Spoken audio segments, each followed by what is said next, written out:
جمعہ کے دن ایک گھڑی اللہ نے رکھی ہے جو چھپا دی ہے،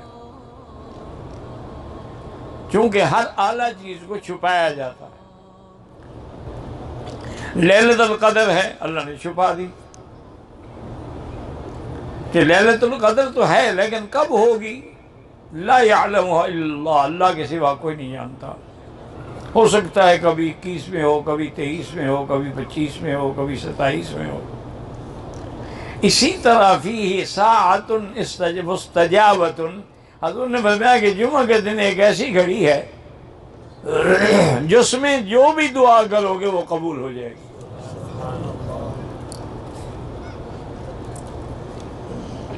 اب اس میں اختلاف ہے کہ بھی وہ گھڑی کب ہے۔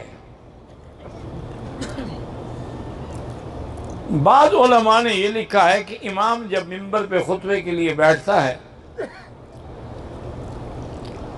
ابھی اذان ہوتی ہے، خطبہ شروع نہیں ہوتا، اسی اثناء میں وہ گھڑی ہے۔ اور بعض علماء نے لکھا ہے کہ امام جب خطبہ ایک دینے کے بعد بیٹھتا ہے اور دوسرے خطبے کے اٹھنے کے لیے درمیان میں جو وقفہ ہے اس میں وہ گھڑی مستجاب ہے، اور اللہ سے جو بھی مانگو گے وہ ملے گا، لیکن شرط یہ ہے کہ وہ دعا شریعت کے خلاف نہ ہو، قطیعت رحم نہ ہو کہ رشتہ داری کو توڑنے کے لیے ہو، یا کسی کی بربادی کے لیے ہو، یا کسی کی ہلاکت کے لیے نہیں۔ ایک تو نعمت اس میں یہ ہے، اور بعض علماء کہتے ہیں کہ اصل میں اس گھڑی کا وقت جو ہے وہ عصر سے لے کر مغرب تک ہے، اس میں وہ گھڑی ہے۔ تو اس کا بہتر حال یہ ہے کہ جو میرے بزرگ عمرے پہ یا حج پہ تشریف لائے ہیں، آپ کو تو یہاں کوئی کام نہیں ہے، اگر آپ لوگ مسجد میں، مسجد الحرام میں، یا جس مسجد میں آپ نے جمعہ پڑھا ہے،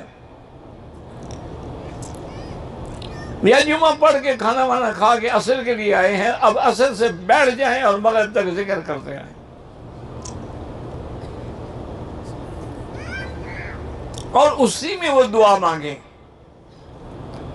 اور پہلے سے یہ نیت کر لیں کہ اس دعا کے لیے میں بیٹھ رہا ہوں، کہ میں نے آج اللہ سے یہ مانگنا ہے۔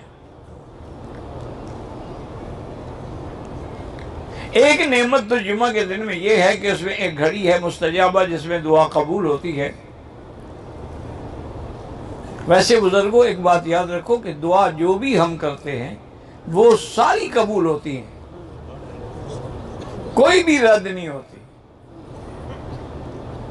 لیکن قبول ہونے کا معنی یہ ہے کبھی تو ہم جو مانگتے ہیں وہ مل جاتا ہے، کبھی ہم دعا مانگتے ہیں وہ تو نہیں ملا، لیکن اس کی وجہ سے اللہ ہمارے اس ذمے کوئی مصیبت آنے والی تھی اس کو ٹال دیتے ہیں۔ اور تیسری صورت اس کی یہ ہے کہ اللہ فرماتے ہیں کہ میرے بندے کے نامہ اعمال میں رکھ دو، اس دعا کا بدلہ میں اس کو قیامت میں دوں گا، یعنی ملے گا ضرور۔ اور یہ بھی صحیح حدیث میں ہے کہ جب بندے کو دعاؤں کا بدلہ قیامت میں ملے گا تو کہے گا اللہ اچھا ہوتا کہ میری کوئی دعا بھی منظور نہ ہوتی، آج سارے بدلے مل جاتے۔ تو دعا میں یقین کامل ہو۔ اگر دعا میں آپ خود ہی متذبذب ہیں، پتہ نہیں مدت ہو گئی ہے جی مانگتے ہوئے ابھی تک تو نہیں ملی، خدا جانے کیا وجہ ہے، یا کہتے ہیں بعض جاہل تو کہہ دیتے ہیں اللہ بھی ہماری سنتا ہی نہیں، یہ تو کفر ہے، اللہ تو سب کی سنتے ہیں، وہ تو کافروں کی بھی سنتے ہیں، وہ تو جانوروں کی بھی سنتے ہیں، ان کو رزق کون دیتا ہے؟ سیدنا سلیمان علیہ السلام، بارش نہیں تھی، آپ بھی دعا کر لیں کہ اللہ مکے میں بارش عطا فرما، دل سے دعا کر لیں۔ میری بہنیں، میری بیٹیاں، میری مائیں یاد رکھیں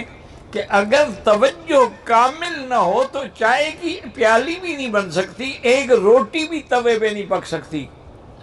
یہ ہاتھ جل جائے گا، یہ روٹی جل جائے گی۔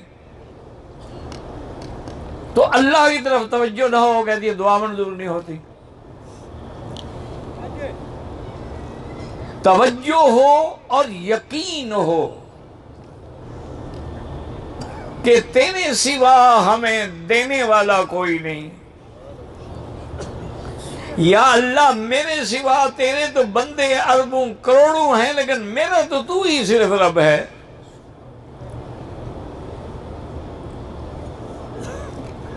یقین کامل سے دعا کریں۔ اور دوسری جمعہ کی فضیلت یہ ہے کہ میرے آقا کا فرمان ہے صلی اللہ علیہ وسلم، ایک میری درخواست ہے کہ میری تقریر کے دوران میں جب بھی حضور کا نام آئے دروشی پڑھیں، اور وہ بھی شوق سے پڑھیں۔ اللہم صلی علی سیدنا محمد وعلی آل سیدنا محمد کما صلیت علی ابراہیم وعلی آل ابراہیم فی العالمین انک حمید مجید۔ من مكة حبيبي نور سطع المدينة